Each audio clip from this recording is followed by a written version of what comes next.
that's ISO? Rack it up, I got a bit of the bank to make me a safe house. Shake it up, she got her hands on her knees and she bringing the cake out. Smoke it up, I got some gas, some packs, I'm up in the greenhouse. Ball it up, I'm with the gang, we taking shots off the rebound. Fucking my post to say now, I've been humble too long. Hey guys, welcome to Wealth on the Rocks. We got today Ezekiel Broady, the agency owner of the Broady Agency, local entrepreneur here in Nashville. Please tell us about yourself, man. Well, been in the industry for quite some time now, but decided to go off on my own about 3 years ago. Okay. And I have a small P&C agency in Franklin, Tennessee. It's the Broady Agency. Majority of the things that we do there is like commercial, life, of course, home and auto. Sure. We like to be all-encompassing, umbrella if needed. But yeah, we like to make sure that we protect families, we get things going for them, and that people actually know what they have when they purchase insurance. Because a lot of people, you'll ask somebody, what type of coverage do you have? And they might spit out some numbers and you ask them what those numbers are. They have no idea. Yeah, I feel like being in the similar industry, I feel like we do similar things.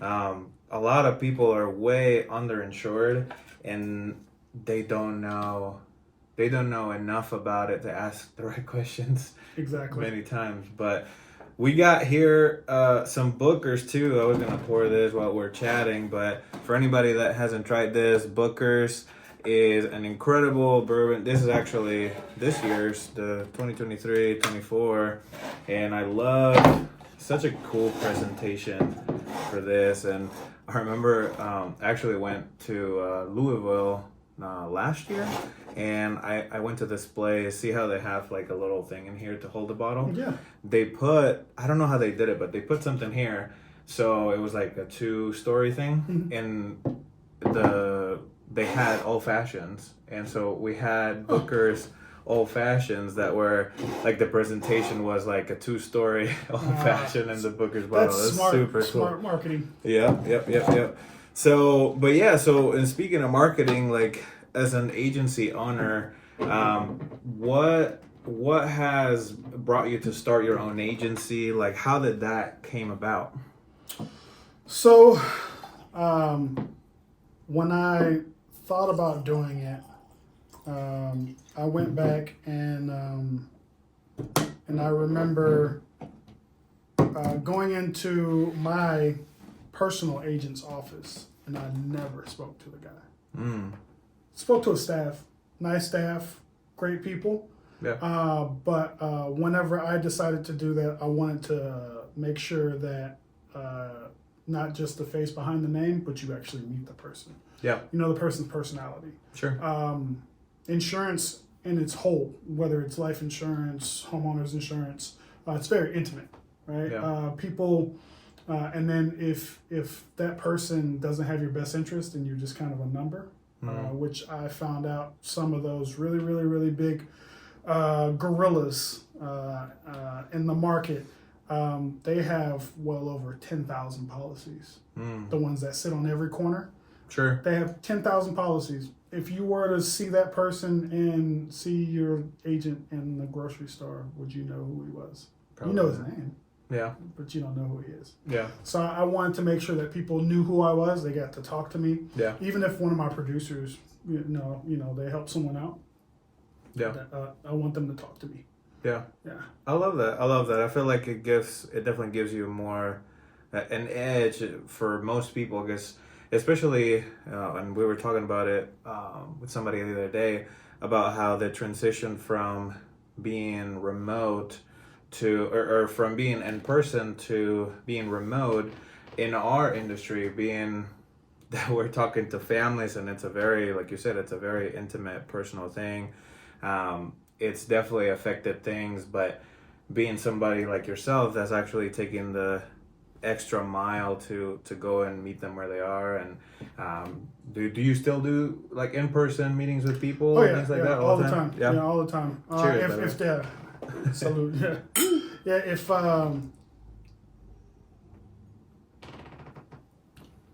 Ooh, that's nice. That is really good. Yeah, it's pretty spicy too. It's like Bookers. I'm one that likes a little bit more spicier bourbons, but this is almost 64% alcohol. We're gonna get you an Uber after this. But yeah. Yeah, I do in person, over the phone, Yeah. if they want to do. I started my agency during the pandemic Oh, nice. in 2020. So there wasn't any walking into people's homes. There Right, wasn't right. anybody walking into my office. It was over the phone. Yeah. A lot over the phone.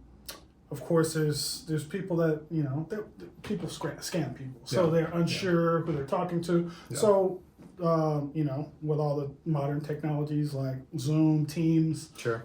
WebEx. I don't know if you're sponsored by any of these people. But No, but I just pay the bill. Zoom, pay the bill. It rhymes with Yeah. So we utilize those technologies. Sure. We also use Loom. I like them. And Yeah. so say if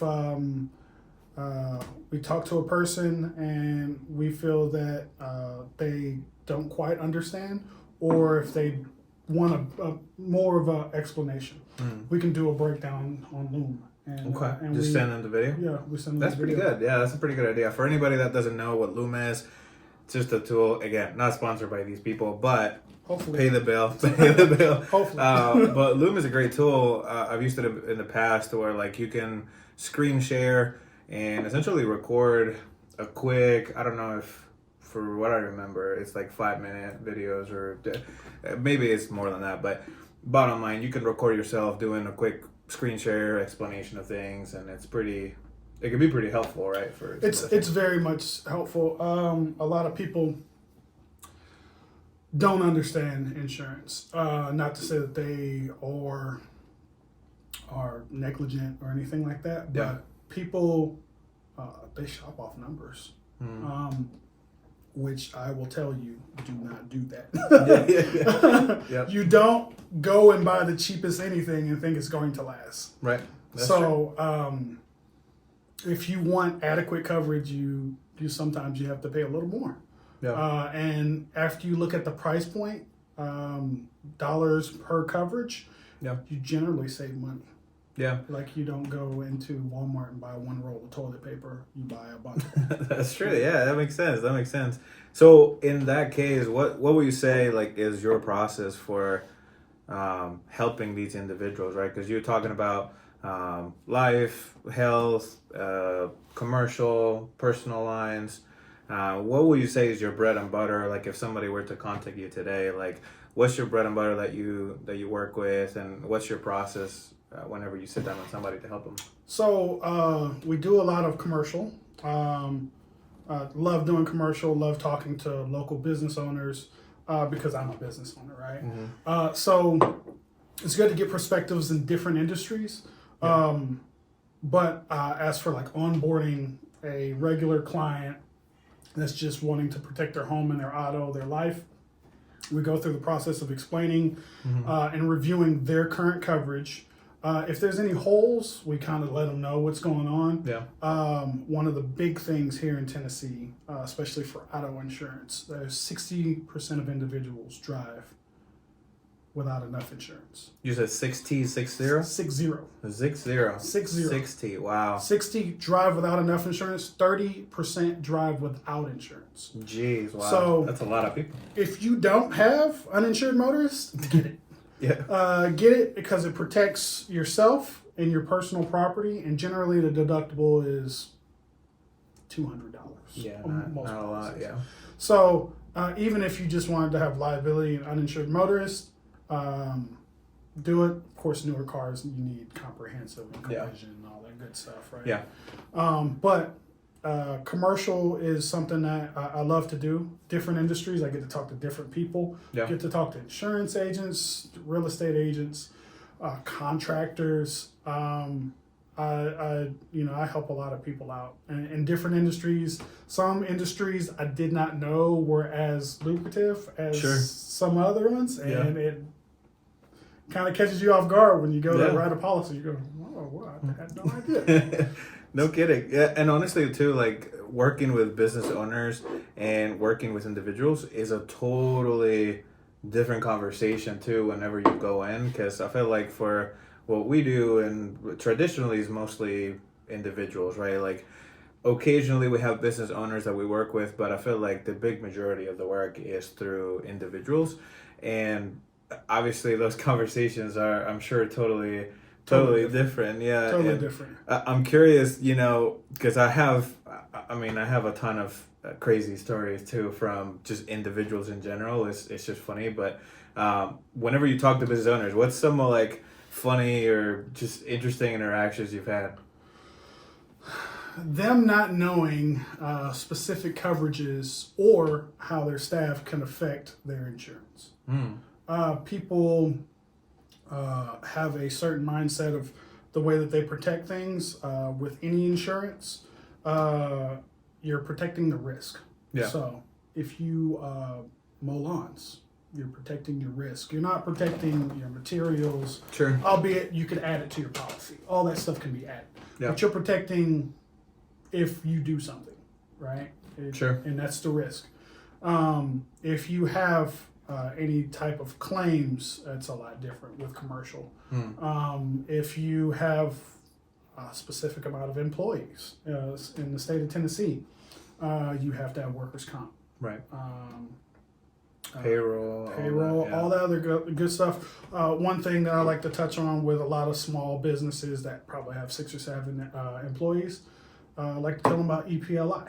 What's that? And it's an employee professional liability. Okay. I think it could be, that P could be a lot of different things, Sure. but it stands for the same thing. So EPLI essentially protects you against negligence, Okay. and then also protects you if your person just goes out and just does something really silly. Okay. What do you mean by that? Like an employee doing something crazy? So or like, say burning the building yes, down? that also it protects, like say if me and you are hired and there's multiple people and they think that it's favoritism and that person gets let go, then they try to sue you. Okay. Wow. Protects you against that. Wow. There is a lot of that these days. It's kind of annoying. I feel like we live in a society that's like so easily offended by everything and so easily, not to get into politics here, but just very easily like suing people for nothing. Like, I don't know if you ever had any interactions with that or any customers that have been a little bit more difficult.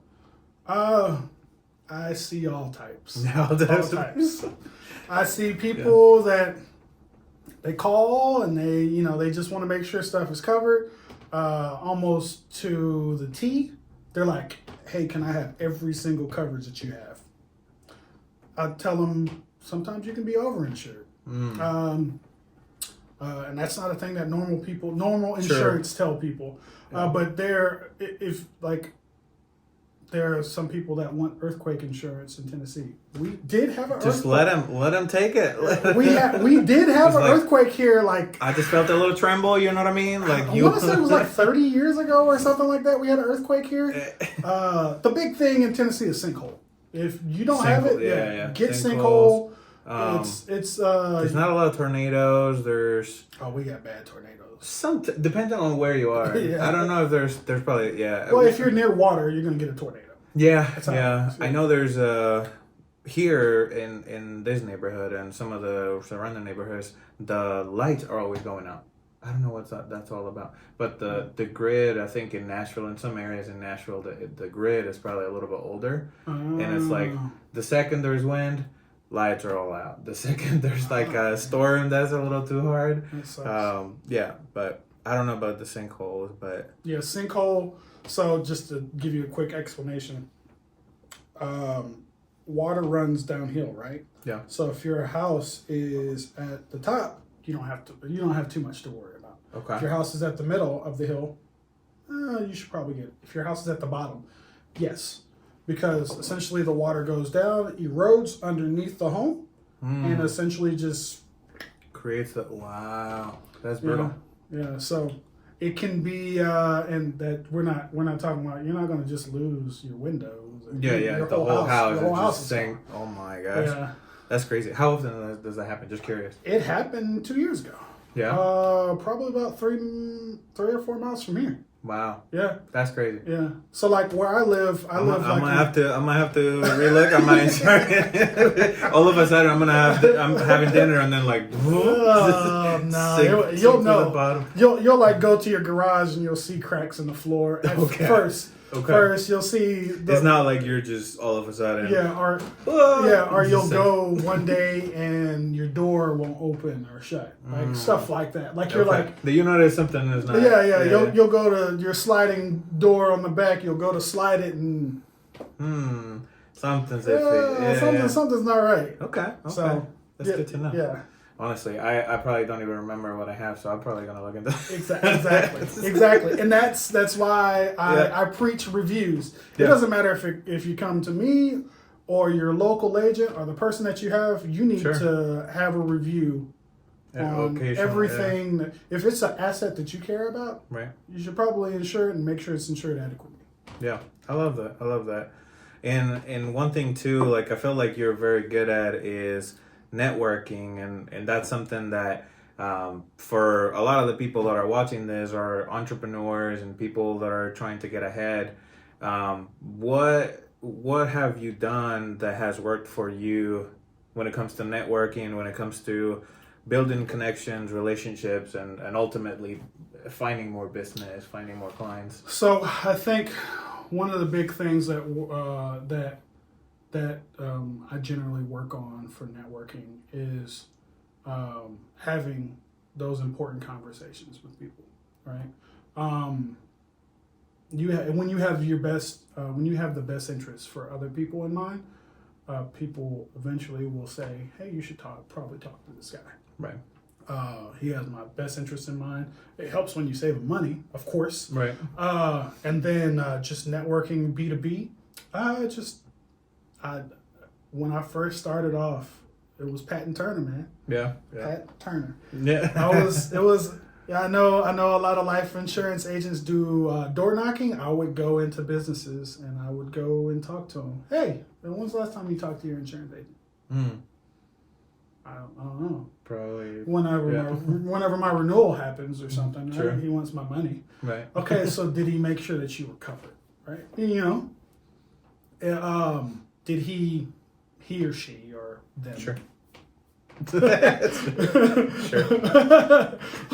Did they make sure that you, if something were to happen, if this scenario were to happen, you were covered? You give them a scenario. Of course, they go, okay, never thought about that. Yeah. Probably should review that. Okay, well, if you want to review, we could review it here if you have time. Yeah. For agents that are walking that Pat and Turner, that beaten path, going B2B, the best thing that you can do is go around 2 or 2:30. Okay. That's when businesses. If you're taking notes, this is the time to take notes. That's when businesses kind of go flat. I learned that. A little slower time, right? Yeah, Catch them. Yeah, That's good. I learned that whenever I was in fast food in high school.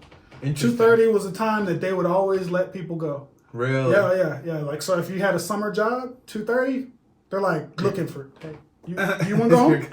You want to go home? Yeah. So like, wow. So I just tried it one day, and then after that, most people are not busy. It's like a weird time of the day because it's right after a lunch rush, right?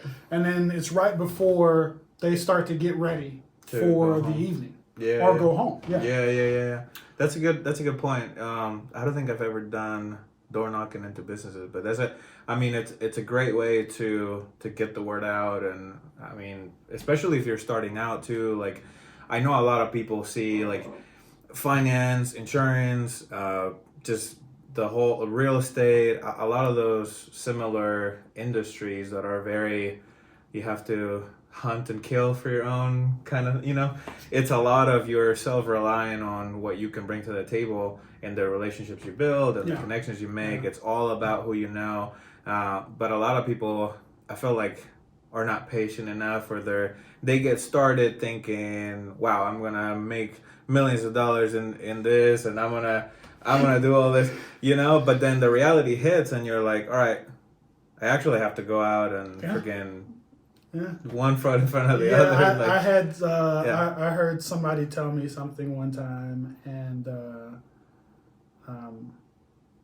this is not an industry where you should expect quick dollars. It won't happen. That's true. It won't happen. Anybody out there. If it does happen, it's great for you. Yeah. That is, you're probably one in a couple of million. Sure. I've seen people grind for several years. We both know someone. Mm-hmm. They grind for several years and then they make it. Yeah. Right? There's no... It's a 10-year overnight success. It is. Exactly that. Right? Yeah. It's not going to happen overnight. It's not going to happen in a day because you're going to fall down a lot more than you'll be picked up. That's true. And then you have to make sure you have a great support staff. People that have your best interest in mind. People that will show and teach you specific things. If not, you'll be on a life raft by yourself trying to paddle upstream. Sure. I think honestly too, like you mentioned, having a support group, having mentors, right? Like having either a mentor or a coach that's guiding you, somebody that has done what you've done or what you're about to do, somebody that's done it before that can shave you years, sometimes probably in trial and error and figuring things out yourself.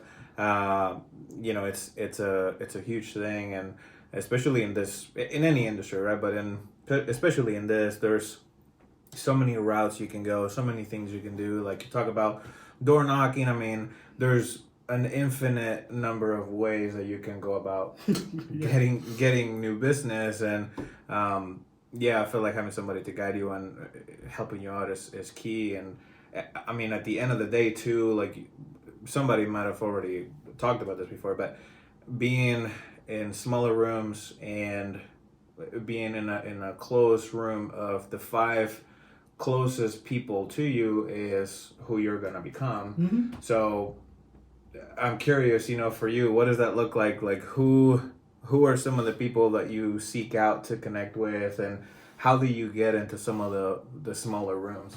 So the best thing you can do when you're in this industry is be humble. Don't think that you know everything. Don't think that you are going to finish everything by yourself. The best thing that you could do right now is be a pirate. A pirate. Be a pirate. Because how long has this industry been around? For a long time. Since the 30s, we'll say. It's way before then. Sure. England had it way before then. But if people were selling policies without all of the additional technologies that we have in mass, they were selling policies with smiles, handshakes, and goodwill. Yeah. Yep. And if they can do it, and you can pick up on that, and you can make it better. The best thing I can say is don't start from scratch, because somebody has something that's going to be similar to what you're trying to do. You take that, you can make it your own after you have figured the formula out. Yeah. Right. You have to know what you need to do, who you need to talk to, how many people you need to talk to, who, and the niche. Right. Finding a niche, I think, is very, very important too, because and this is something that I tell people too that I work with is whenever everybody's different, and if you kick a rock, there's 7 insurance agents, right, from all different companies, and so it's a very competitive space. So how do you differentiate yourself? And I feel like finding your lane, finding your niche is a big thing. I feel like people try to be too broad sometimes with things, and at the end of the day, if you can find something like, I don't know, you were an ex-professional athlete, right? You find your group of other athletes and other individuals that are sort of in that category, and you mingle and build relationships with other people. Bourbon, you like bourbon, you mingle with the people that do that. There's so many different veterans. I mean, you can find your community.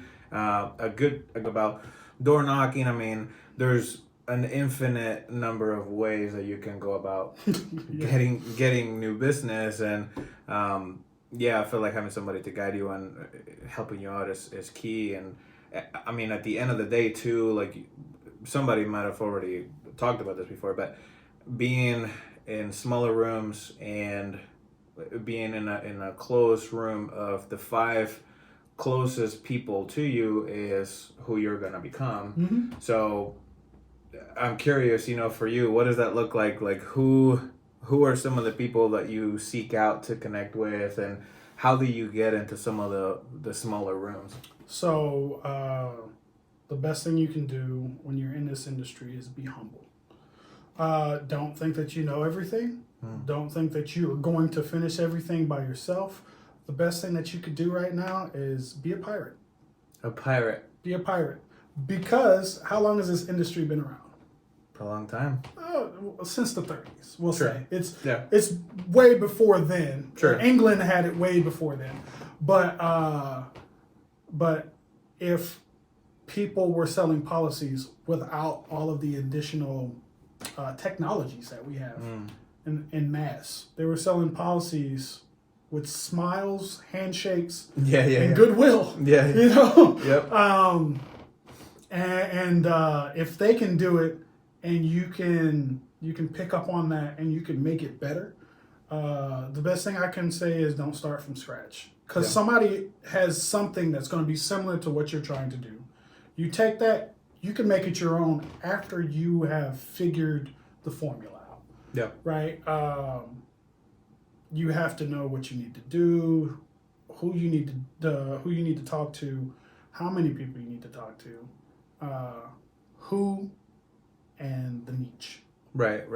Finding a niche, I think, is very, very important too, because and this is something that I tell people too that I work with, is whenever everybody's different, and if you kick a rock, there's 7 insurance agents, right, from all different companies, and so it's a very competitive space. So how do you differentiate yourself? And I feel like finding your lane, finding your niche is a big thing. I feel like people try to be too broad sometimes with things, and at the end of the day, if you can find something like, I don't know, you were an ex-professional athlete, right? You find your group of other athletes and other individuals that are sort of in that category, and you mingle and build relationships with other people. Bourbon, you like bourbon, you mingle with the people that do that. There's so many different veterans. I mean, you can find your community. A good trick too that I've used is finding, for anybody, you can find a hobby that you like, find a group of people that do that hobby, and make friends. It sounds simple, but it is very simple, and that's what you have to do. You find like-minded individuals. Generally, you guys will have the same type of mindset. That's right. Just like you said, that circle of 5. Yeah. Generally, they have the same mindset. They have the same growth potential. Yeah. They have. They probably have some of the same mentors. Right. And generally, if everybody is going in one direction, you will go in that direction. Hopefully, it's up. Yeah. Right. Some people surround themselves with people that are not doing as much. Yeah, and if your 5 are not serving, you find a different 5. Like it's not an easy thing to do, right? Like if you're, I know people get stuck with high school friends and people are, people that you've been friends for a while that you may not get as much value from anymore, and not that you don't love them anymore, but it's a matter of like, hey, in the time in life that I am right now, is this relationship serving me in a positive direction or in a negative direction? and then you evaluate and kind of move on from there. But Yeah. but no, I think it's a huge thing, especially in a growing city. I mean, Nashville is I feel like a couple years ago everybody was moving here, and Oh, they still are. there's yeah. Just- That's probably a good thing. It's a lot more cars for Yeah, just the numbers. 200 people move here daily. The Oh my attrition gosh. is 50. yeah. So it's 150 people staying Oh my in gosh. the metro area. In the downtown. Yeah, so daily, Oh 150 my people move here, That's bananas. and That is 50 people bananas. move away. Maybe a little bit more should move away. No, I'm kidding. Spoken like a person that's been here for a while. No, it's good. It's good. It's just the traffic is not great. No. But that's every city. I feel like it's different. Like when I'm originally from Spain. For those of you that don't know, I moved here about 10 years. So it's been 10 years that I've been in Nashville in Tennessee, and the city structure is so different because in Madrid everything is built. I feel like city and home is all together in one place, and then Yeah. there's like a random cathedral from God knows how old in the middle of the thing, and then you keep going and there's like a big park and a lake in the middle of the city, or it's super different. But then whenever you come here, and maybe there's just you've been here all your life, right? No. Where were you born? I was born in Hawaii. Hawaii. Well, but Hawaii is It's an just island, yeah. mountains and Yeah. homes. Yeah, but I didn't grow up there. I grew up in Europe. Okay. Yeah, I grew up So, there. well, coming here, I felt like, and maybe you can speak to this too, but the cities are very much like you have the downtown area and then the suburban Yeah, areas everything comes all out around from it. And so, I mean, even just having a car is like pretty much number one priority. I mean, Yeah, well, there's different cities. depending on where you are, Yeah, but maybe different New cities York are or, built. Are built different. Nashville, the infrastructure was not built for the growth, yeah. and so logistically, you have an influx. Yeah. So like when I moved here in 2010. Okay. Where Where in Europe were you in? I lived in a couple of places. I lived in Germany, Nice. mostly. Lived in a bunch of places. my parents were military. We Okay. moved. I felt That's like fair. we moved almost every year. Okay. But yeah, it was. I think people talk about military kids. Yep. And that's what I am. It builds resiliency for Yeah. sure. You'll be able to swim anywhere. Yeah, and that's probably affected the way you see life in a big way, and how you build relationships too, right? Like how do you think that's impacted how you do business today? I think because I've seen several different cultures, I have an idea of like how to approach someone. Yeah. What mannerisms to use. Yeah. Do what you are give the- him 2 kisses on the cheek, or There's not too many. There's not too many Brazil people from here, man. And that might be it, unless they're French. Yeah. But like you're not kissing too many people in the U.S. No, that was funny when I might. first came here. I might, but when when I first came here, it was so funny too, because like even the way people hug in the U.S. is the side hug, Yeah. and then in Spain people hug from the front. Yeah. And so it was super weird because people were trying to do this dance, like I'm trying to hug somebody, and then they're like going like this to the side. I'm like, no, but this is the way. So, It's so weird. It's affection, public display. public, yeah. It's Yeah. a lot of people they don't like it, or they might be afraid of what somebody thinks. Yeah, I mean, for some things are good. Speedos are not great, so I'm on board with the. I thought that was like a Spania thing, man. Like I thought that you guys rock those. We I rock the. I remember a weird story or a short story. My family went on holiday in Barcelona. Yeah, Or Barcelona. that's right. And I got stung by a jellyfish there. You got. Oh my goodness. Yeah. Wow. While at the beach. You got somebody pee on you? No. No. No, I didn't. I think isn't that how you? Yeah, you're supposed to. Yeah, I went to the nurse. Well, that's probably the better, right? Yeah, I didn't. Albeit my brothers, if they see this, they might want to kill me, but they probably want to do something like that. Oh, I get to do that? Yeah, they might. But yeah, and I saw a lot of Speedos there. Just Speedos and a lot of not topless Speedos. Yeah, a lot of not Speedos. So I do remember that. But that's like a European thing. It for sure. is a European I remember going to the pool as a child. Like we'd go for our physical education. Yeah. And to the pool to swim. Yeah. And there would be new people there. Yeah. Like it's just like a normal thing. It really is. We're laughing about it now because it's so. The U.S. is like not. No, you can't see any of it. No. That's a more-ish normal thing out there, but. And even too, like the culture with insurance and what we were talking earlier, is super different too. Because like different, even in the U.S. too, people that have been here, everybody has different views of. I feel like some different cultures view insurance as is whatever the minimum necessary to not get fined or to like And then back there too, like in Madrid and everything, like it wasn't a culture of insurance, like you need this or that. Like, I don't know, maybe the government too is a little bit more involved in different things. Yeah, but you guys have, it's different. Like, do you guys have that multicultural job allocation? What is that? So like, say if your father has a job and then it can get passed along to you?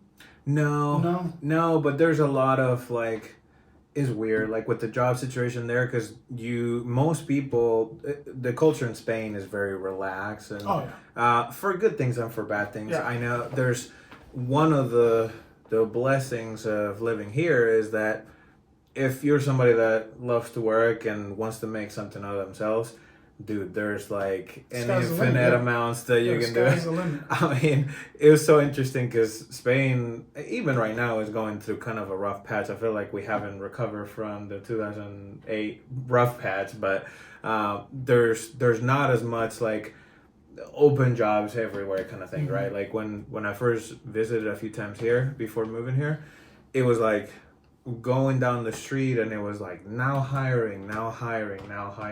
Maybe not every city's like this, by the way. At least in Nashville, it's been very open like that. But like I know for a fact that if you needed to work, you could find something to do. Unless you're like obviously in a very rough situation or drugs or whatever, right? Which even then, you can still find a job. There, if you really want to, you can find something to do, right, to survive. Yeah. Not to even go into like you can make something and build something from nothing too, but the culture in Spain is very much like, how do I find they call them contrato fijo, which is like fixed contract, which is like something that you can go, let's say that you're a teacher and you're going to become a teacher at this school and then you work there for like 3 years as an intern. And then your hope and prayer is that the people at the school will write you a fixed contract, contrato fijo, which is essentially giving you the right to work there indefinitely unless you really mess up, right? So the culture, in a way, is like, how do I get to that position? And probably partly because of the Civil War and all that stuff that they lived through, right? Like that different generation of... we don't want to risk the bread on the table being there, right? And like we want to assure that we have something secure, where the U.S. is totally different. You know, it's like entrepreneurship on steroids. Like everything is encouraged for you to like, it's like, but it's fair, you know, because the same opportunity is for everybody. It's just, are you gonna do something that you can be something with and or do something to support your family, right? Like it's a big thing. I think everybody has to make that choice in life. To be an entrepreneur is not for everyone. To take on that risk, it's stress. It is very stressful. If I wasn't redhead, it'd probably be going great, but it's I remember So prior to me being in this industry, I worked in automotive. Okay. Automotive is very much cutthroat. Oh, I bet. It's like Sales or? no. I worked in automotive, like building the cars. Oh, wow. Okay. Yeah, I was in IT. Was an engineer. You're on call all the time. Oof. Something goes down, the plant goes down, they call you, they wake you up out of your sleep. Oof. This is costing us certain dollars a minute. You better get your keys there. You need to get your behind here, or you need to fix it from there. Right, Either right. or. So I worked in manufacturing for 16 years of my life. Okay. And I had to take a step back, and I realized, my family, they had a good life for what it's worth. But was I there? So this industry gives you flexibility. Yeah.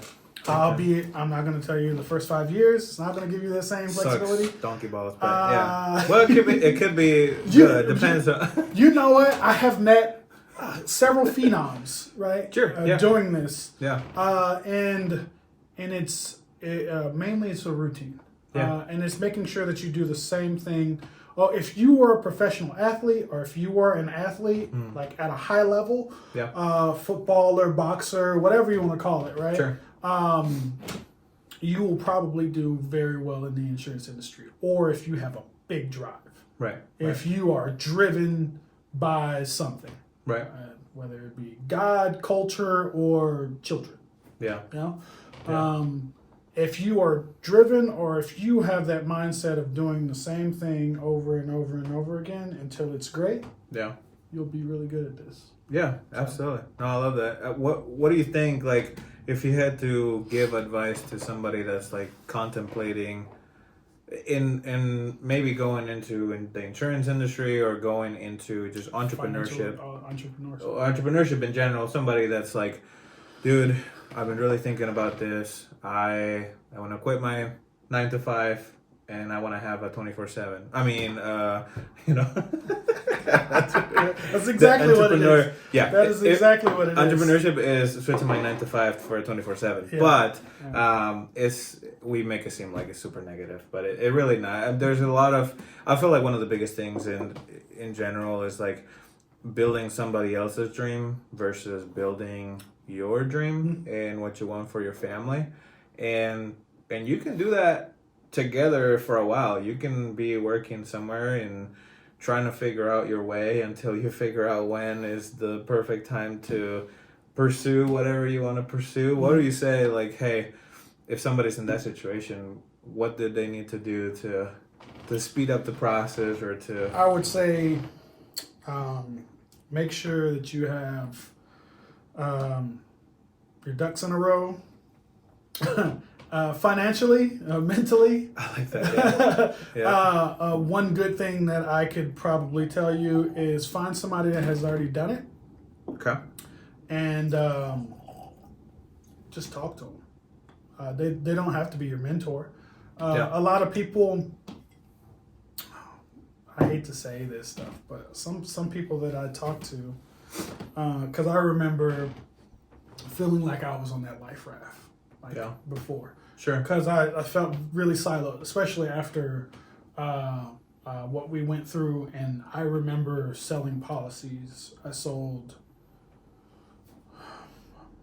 probably close to $250K in premium from my entertainment room in my house. Yeah. I remember because it was 2020. There was nowhere. I set up a desk. Yeah. Set up 3 screens and let's go. Right.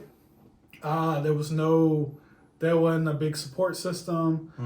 So I had to go pursue these people. Right. These people that were doing well. There were some people. I'm very analytic. Coming from the industry that I was in. Sure. Also prior, military, stuff like that. Mm-hmm. So standard operating procedures is my thing. Yeah. Like, I remember starting my business and I wrote those like within a month. Yeah. What I wanted my agency to do. If I were to tell somebody to do that now, figure out your standard operating procedures, put your goals on a piece of paper, and then backtrack those goals. What it's going to take to get there. Yeah. Reverse engineering. If it's going to, if it's going to take 1,000 phone calls, probably scale it back until you can get there, right? Or until you can get enough staff or upline, downline. Skills. Yeah. I mean, the skill's going to come. Yeah. But educate yourself. Make sure that you are strong-willed. Yeah. And just don't give up. I love that. And one thing is too, like, for us being in a leadership role too, like, I know there's a lot of people that are in a similar situation. I feel like it's so easy for me to have the drive and to want to do things, but because you have a team and you have people that you're working with, how do you instill the drive in somebody else? Like, how will you say you go? It's a tough question, because a lot of people have to be self-starting. I think they have to be self-sufficient. Yeah, they have to be very much self-sufficient. They have to have that drive. Yeah. They have to want that push. They have to want it. Yeah. This industry is not for everyone. Yeah. It is not. It will. A sales coach once told me that this is probably the most humbling industry. Financial services is the most humbling industry, because no matter how much money you can have millions of dollars. Yeah. If you don't have a task and complete that task, you just have that $1 million. You're not going to get to the $10 million that you're looking for. Always grow. Right? If they're not growing, if you're not growing, or if you're not trying to grow, if you're not trying to educate yourself, edify yourself, and make sure that you're doing right by others, this is not for you. That's a big thing. That is a big thing, because I feel like making an impact is what really drives me personally, and a lot of the people I feel like that really are far along in this industry and in general is how much of an impact can I make in other people. And that passion translates in the conversations that I have with my team, the conversations that I have with clients, the conversations that I have with everybody. And I feel like we share the similar passion, and having the drive to continue that forward and really just whatever it is, right? Like, everybody has a community and a niche that they feel represented with and that they want to make some sort of impact with. And it's really all about the other person, because at the end of the day, we're there to, I feel like, a lot of times educate and guide people, even though we might be in a sales, we're selling stuff, but at the end of the day, I don't feel at all it doesn't feel like that, because it's almost like I have, I don't know, a silly... You're a consultant. You're a consultant. Exactly. I know that's not like the right term, because you actually have to get a license to be a consultant. Yeah, sure.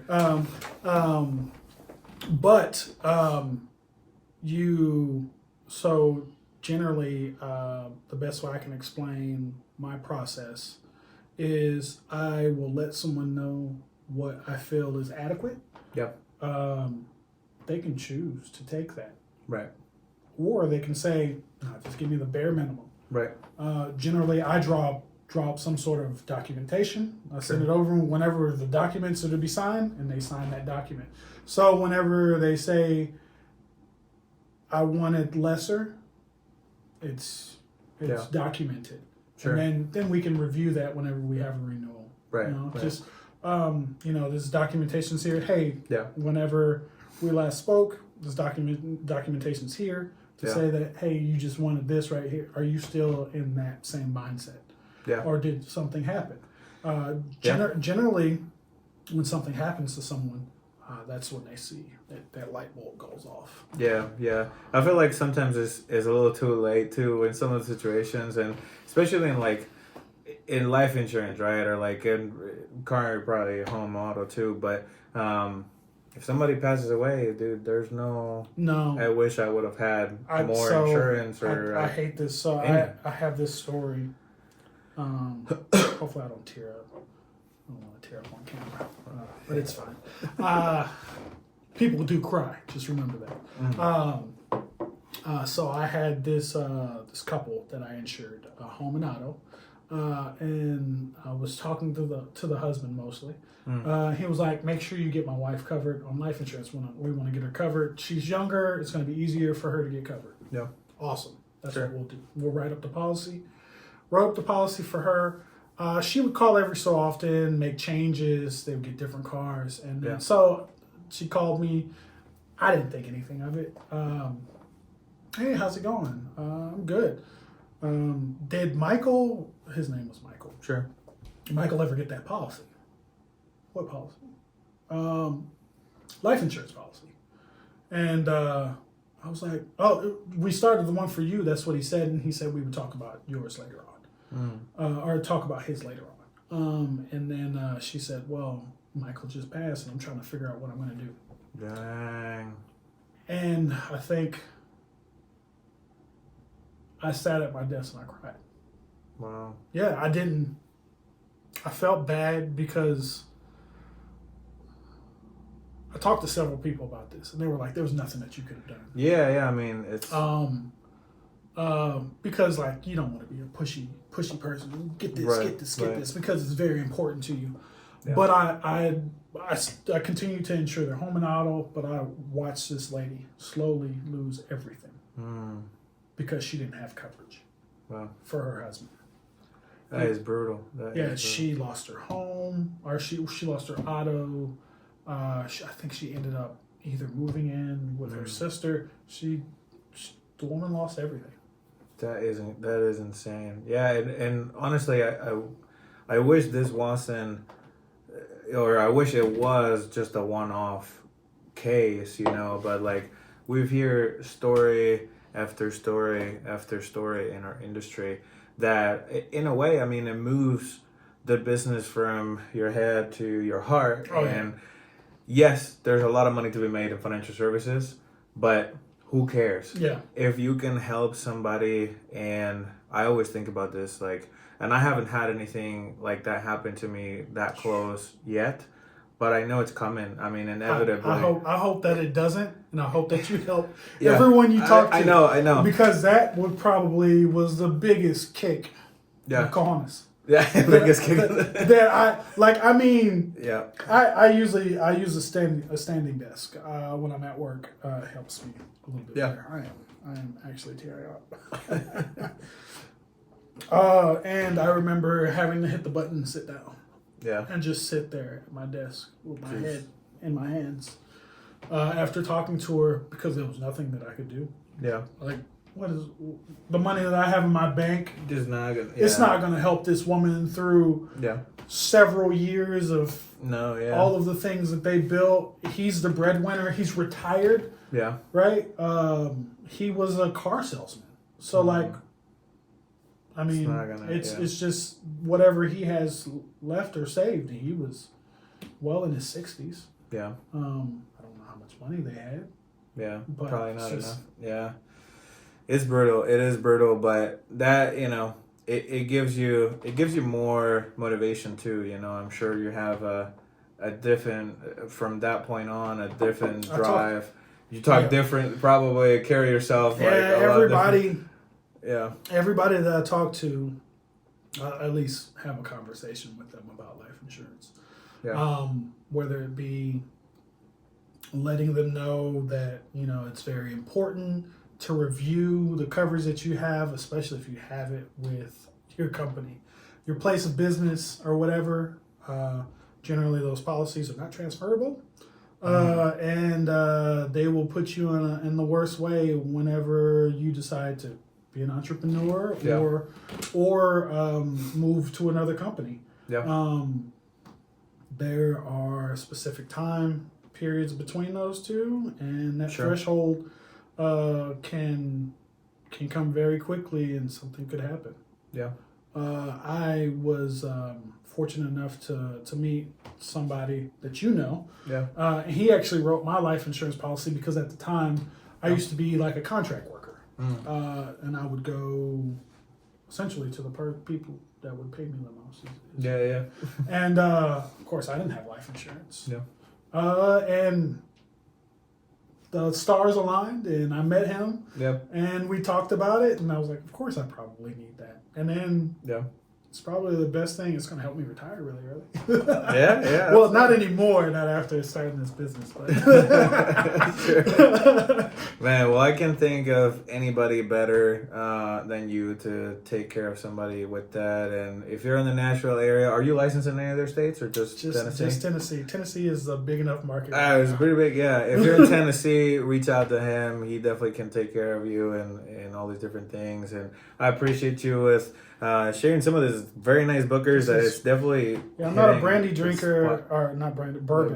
Bourbon Drinker. I usually drink whiskey. Yeah. And this is really good stuff. Check this out. I always call this jet fuel. But the funny thing is that so it's 127.8. 127, almost, 128 proof. I might have to walk home. And it's a very... The thing is, though, it does not taste at all like you would think you're burning your mouth. Not at all. So you're saying not like Everclear? Yeah. No. It's caramely and delicious. It is very good. Yeah, absolutely. I normally don't drink bourbon. I'm a whiskey drinker. Yeah, well, good. We'll have to drink whiskey next time. Always. This works. Any final words here? Any words of wisdom? Anything else to close out? If you decide to be an entrepreneur, keep going. Don't give up. It's going to be hard before it gets not hard. And for the people that are looking for coverage, make sure you review your coverage with a licensed professional. They're a professional for a reason. And generally, they will not steer you wrong, especially if you were not trying to be cost effective or cost efficient. Yeah, it makes sense. If anybody else needs help, please put it in the comments. I'm curious if anybody has any of these stories too. Like, I would love to know any of these other very impactful moments that you've had personally with somebody in your business, how you've helped somebody make an impact on or your just business. just talk about horrible insurance agents. There's probably a lot of them. Tell me the story. Leave that in the comments for this guy. Yep. And then if it's bad enough, maybe we can help you out. Yeah, absolutely. Well, thank you, man. I appreciate you. Thank you for being here. We'll see you guys in the next episode. All right.